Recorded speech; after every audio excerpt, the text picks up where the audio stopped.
Today we've got Jane Graham here with us, leader of customer success and renewals at Kronos. So first, Jane, thanks for joining us. Appreciate your time today.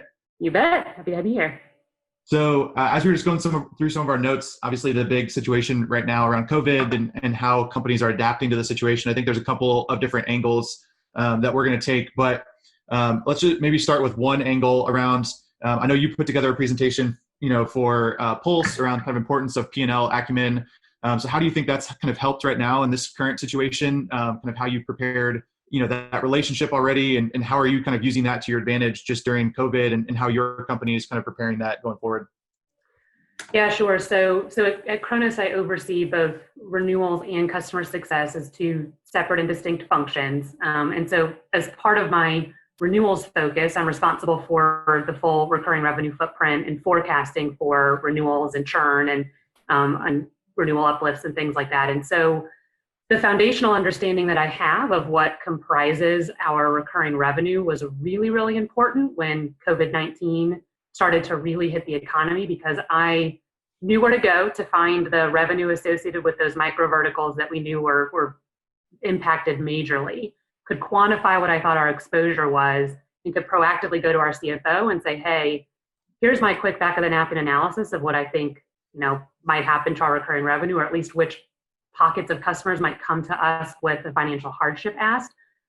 Does this align with what you think? And if so, can we come up with some at least round numbers of what sort of flexibility we have and what we can absorb as a company, so that I can go quickly put together a playbook for my team for when these start to come across our emails and desks. And so I think just having that weekly, monthly cadence of forecasting and having to understand my P&L gave me a head start on sort of quantifying what I thought our exposure might be when the pandemic really started to hit the economy. So Jane, I'm curious, did your CFO come to you, or did you go to your CFO first? How did that unfold? Well, if he's listening, then he came to me first, No, I'm kidding. I actually can't remember exactly how it happened. I'm sure, I think over a weekend, a flurry of emails came in from our president, CFO. We're all sort of starting to think about it. And I had just happened to already put together my own back of the napkin. So shot that over, and it sort of started the whole conversation. We're in touch with my CFO and I very, very frequently. So yeah. It can be kind of organic. Totally. Well, and you guys, not to steal the stage here, Jeff, but you guys went through like a massive acquisition right at the beginning of all this. So has that impacted things? Yeah, the merger with Ultimate has been really, really interesting. Even just to do that and try to bring these big organizations together remotely has been sort of a whole nother, topic in and of itself that we can come on and talk about. Yeah. But what's been really nice and interesting is that I do have a pretty comparable counterpart at Ultimate. And so within the first week of putting our playbook together for Kronos and how we were going to handle these conversations, he and I started getting on a weekly call to compare notes. And it was interesting how similar the requests were that we were getting. And we've got a little bit of a different pricing model, but essentially over the course of 3 weeks, we brought our reporting together, brought our teams together. Now we do a weekly call to make sure we're being consistent across both organizations. And so that's been positive, but not easy. Yeah, with kind of all the moving parts going on early days of the merger.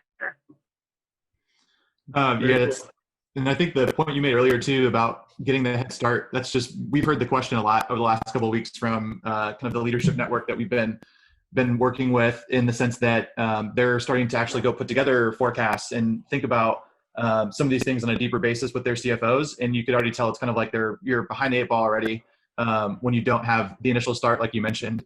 Because then the thing I was going to ask you is probably a rhetorical question, but I think probably the biggest thing that you got out of that is just speed to go help drive like the effectiveness at the front line. So you probably, because you cultivated that relationship early, you were able to develop a playbook to get some of the criteria about potentially concessions we are willing to make during this time, and actually get that into the hands of your CSMs to become more credible during the discussions that they were probably having, and they didn't necessarily have to have the company line of, oh, let me get back to you. It was already kind of like they had that in their hands.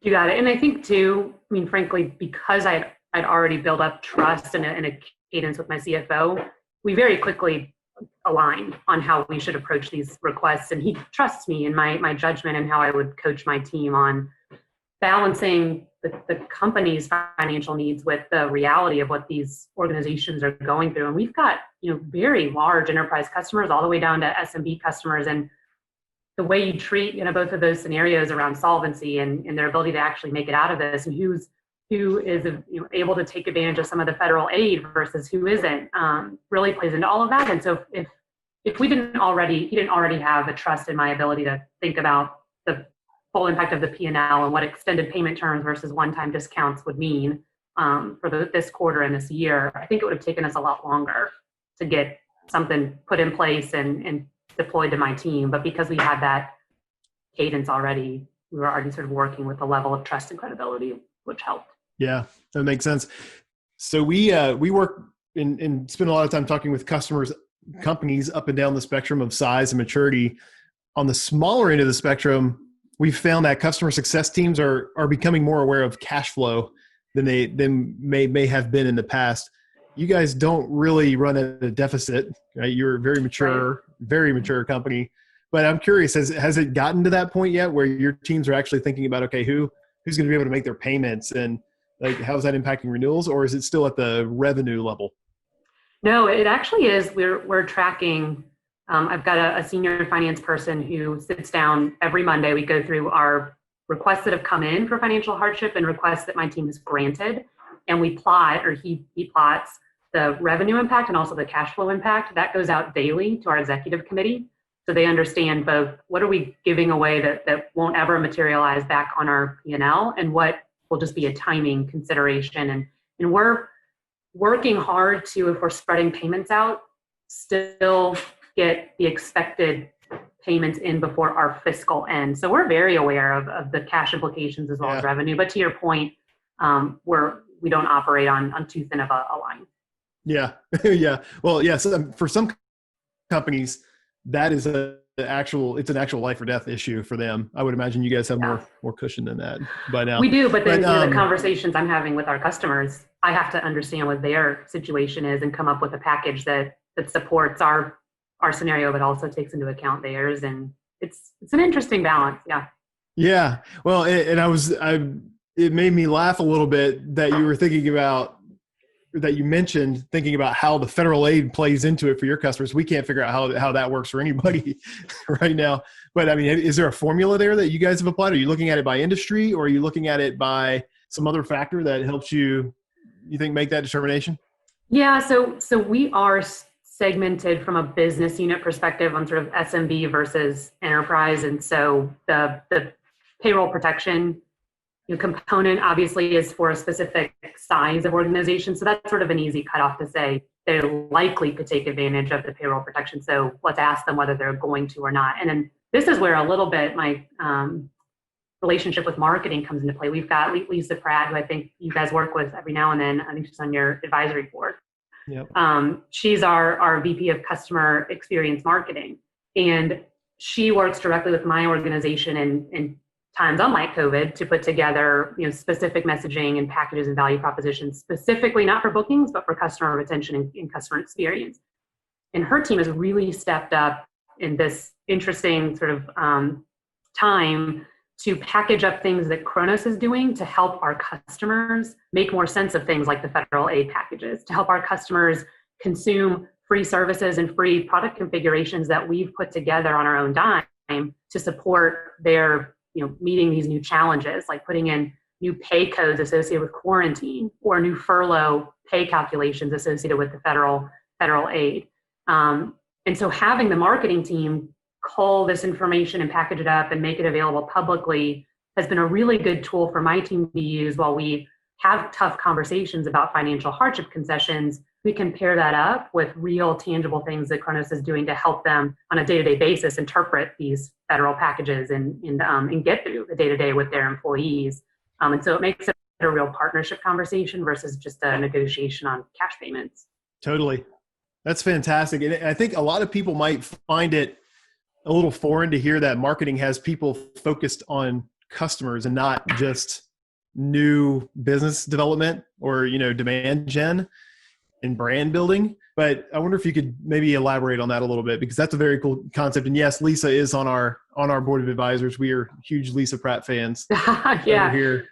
Yeah, I'm spoiled for sure. In my sort of travels to different industry events and speaking with peers, a lot of them don't have direct access to marketing resources, and they have to forge those relationships sort of informally and ask for favors from marketing professionals who are measured on bookings. But most of them, I think you work sometimes with Lauren Culbertson of Loop VOC. Back in the day, she was in product marketing. I was running a customer retention organization at a previous company that we both worked for. And I just benefited from having a close relationship with her. And so she did things kind of outside of the scope of her core responsibilities to support my efforts in customer retention.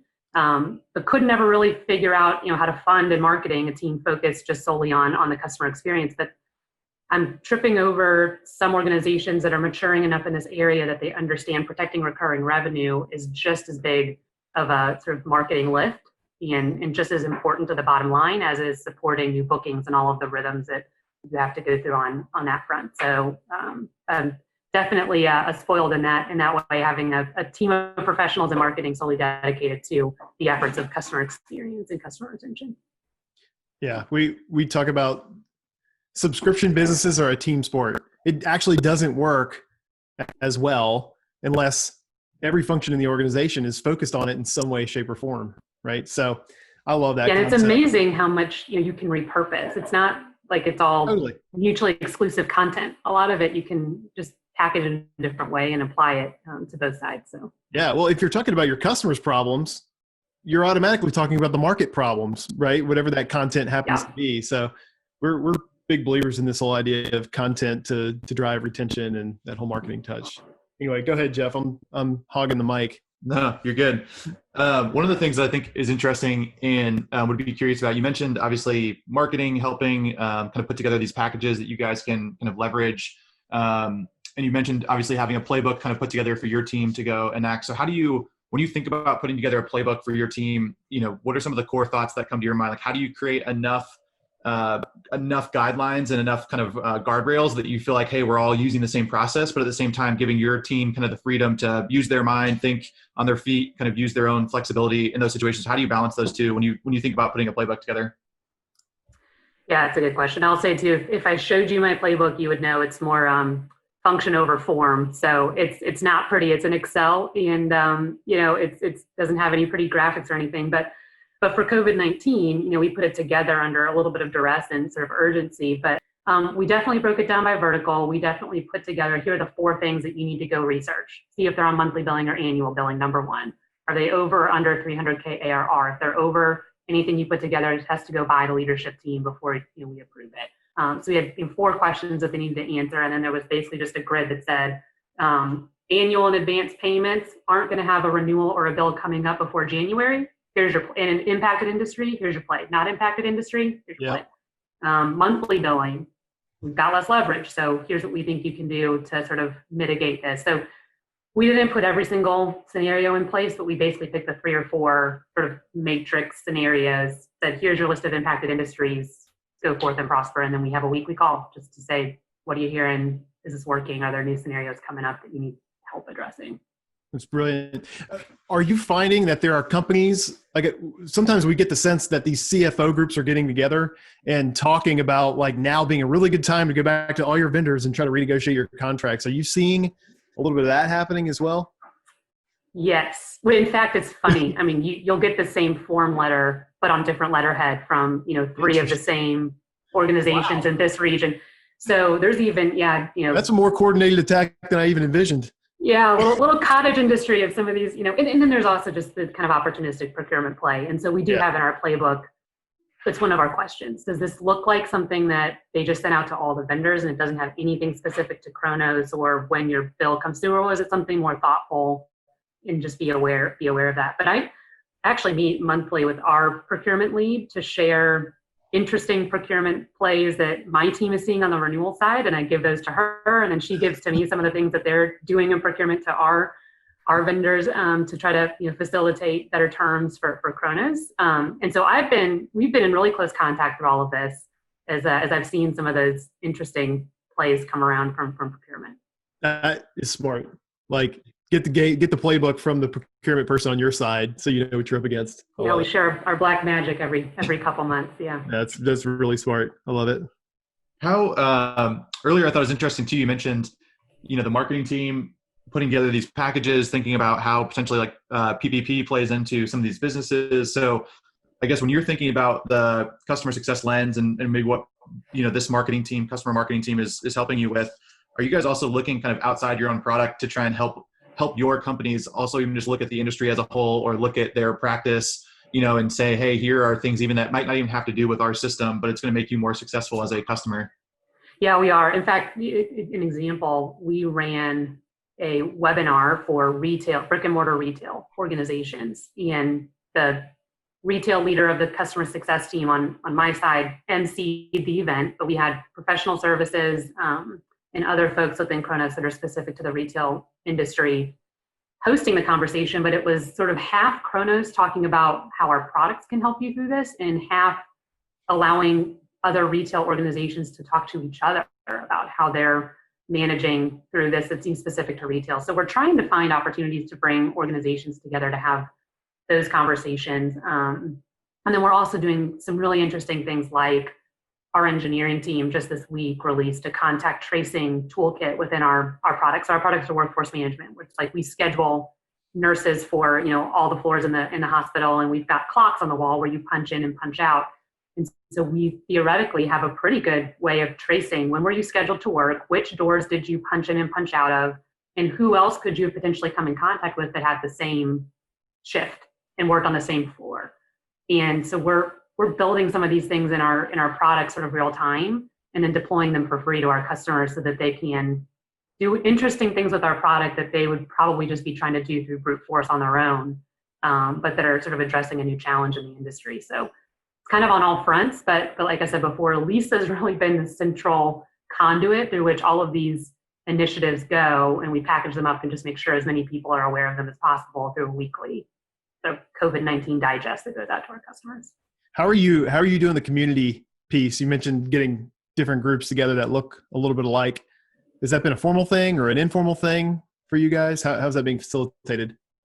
Trying to make it more formal, but I think in some cases, like I just kind of stumbled across a healthcare partner of ours who had pulled together Kronos customers through his network and invited Kronos to come and participate in that conversation. So I think it's happening even in a more broader ecosystem to Kronos, but we're certainly putting together industry-specific events and communicating those through our community and through email campaigns and trying to do it that way more formally.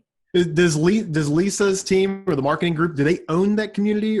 They do. In air quotes? They do. She's got a senior resource and I think one or two other people that supports all of the community conversations. Very cool. Yeah, we've been doing a lot of thinking about community ourselves, just for the CS community, but also for our customers, because it's such a powerful way to drive engagement with your brand without you having to be in the middle of every conversation.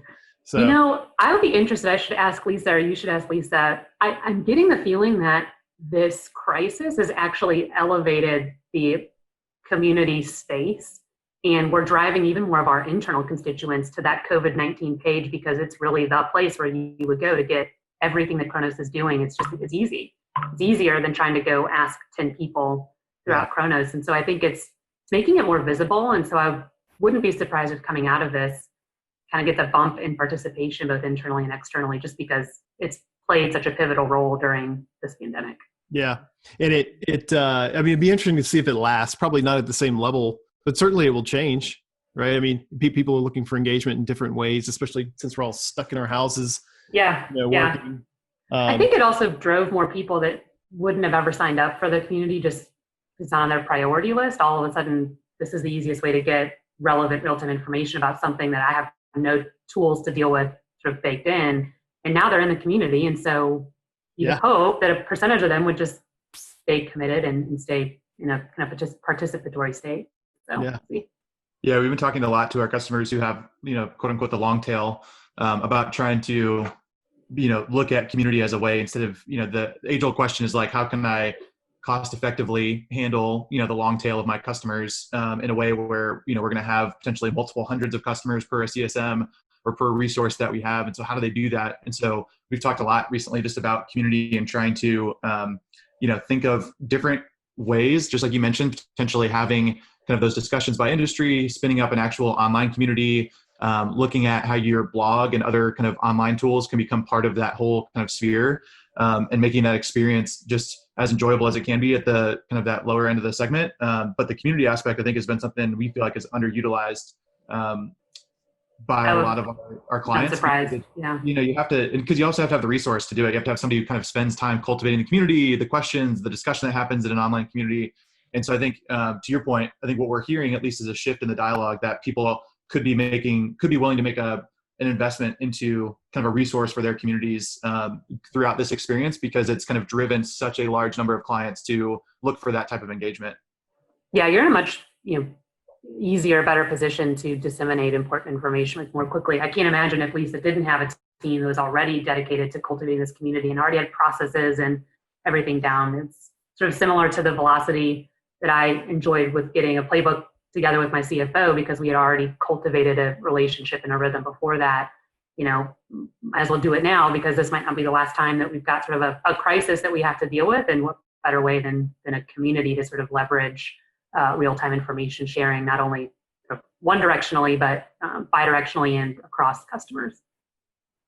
Awesome. Great. So Jane, we'll go ahead and wrap up, but you're in one of probably the most complex situations, right? You've got a large company in Kronos. You guys just joined forces with Ultimate. You're handling this situation. If you could look back over the last 4 to 6 weeks, like what's the one thing that you did, like the one big takeaway that you would say, hey, if everybody just did this one thing, like you could probably stop there and it would tackle 90% of the problems that the challenges that you've got with COVID. What would be the thing that you look back on and said, this was the pivotal moment for us? Yeah, I'd say just put kind of your top 3 approaches in place for addressing financial hardship requests, get it blessed by your CFO, and then put some sort of, even if it's like rudimentary, some sort of reporting in place that you surface it up to whoever that financial constituent is weekly to continue to share the conversation. Just don't make it a black hole, and don't make it a bespoke conversation every time a customer raises their hand and says, I need some help. You get way better results by saying, hey, customer A, B, C, we're getting hundreds of these requests. As you can imagine, we're trying to balance, our needs and make sure we're flexible with yours. Here's how we can handle your situation. Just make it clean, and not, every single one has to be negotiations. So you don't have to solve for every single one, but just pick the 3 or 4 scenarios that seem to be coming up the most, put a blessed approach in place, and then share what's happening to your finance team on a regular basis. Those are 3 things, I guess, but I'll call it one. That's perfect. They all hang together. Well, this has been great. Thank you for taking the time to do it. I know you must be very, very busy. So we appreciate the time and participation. No problem. You bet. It's good to talk with you guys. Hey guys, thanks so much for taking the time to listen to the Gain, Grow, Retain podcast. If you liked what you heard, please take a moment and share the podcast with your friends and colleagues and subscribe. We really appreciate it. Talk to you soon.